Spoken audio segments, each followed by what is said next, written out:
அனைவருக்கும் எனக்கு வாய்ப்பளித்ததுக்கு நன்றி.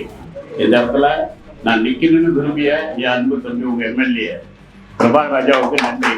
ஏன்னா நான் சொல்லுவேன், மிக மிக என்னை பற்றி எல்லாருக்கும் தெரிஞ்சிருக்கும்.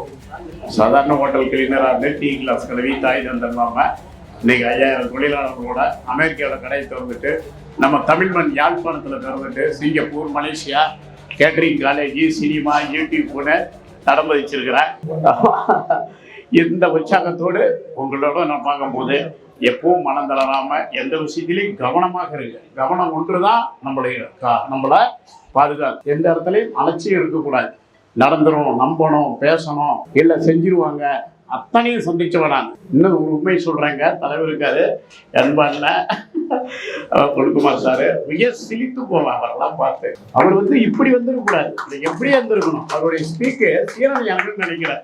என் நினைவாற்றல் சரியாக இருந்தார். டாக்டர் கலைஞர் தலைமையில இந்த ஆட்சி அந்த இக்கட்டான நேரத்தில் அவர் ஆட்சி அந்த உரை இருக்கு பாருங்க, சீரணியாக இருந்தாங்க. அப்ப பீச்சு தானே இருக்கு. மேல் செலுத்தி போனேன். கிட்டத்தட்ட 20 ஆண்டுகள் ஓடி இருக்கும்னு நினைக்கிறேன் என் நினைவாற்றலுக்கு. அப்படி ஒரு சிறந்த ஒரு தமிழ் பற்றாளர், மொழி பற்றாளர், மண் பற்றாளர் ஒரு சின்ன கட்டணத்துக்குள்ள சிக்கிட்டாருன்னு நினைக்கிறேன் அவரை. அவ்வளவு ஒரு மிகப்பெரிய ஒரு அரசியல் ஞானம் கொண்டவர், மனிதப்பட்டு கொண்டவர். இந்த மண்ணு மீது, மொழி மீதும் எதை கேட்டாலும் பேசுவார். அவருடைய குரல் அப்பெல்லாம் பார்த்தேன், இந்த அளவுக்கு இருக்காரு இவருன்னு. தாம்பரத்துல என்னுடைய தோட்டத்துக்கு போற வழி கட்டடம் இருக்கும். தொழிலாளர்களுக்கு கட்டடமா அப்படின்னு வந்து பார்ப்பேன்.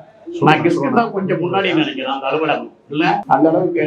அதே மாதிரி அன்பு தம்பி, அவங்க அப்பா வெங்கட்ராஜ் ஐயாவை தெரிஞ்சிருக்கோம். மாணவர்கள் சங்கம் எல்லாத்துலயுமே இருப்பேன் நான்.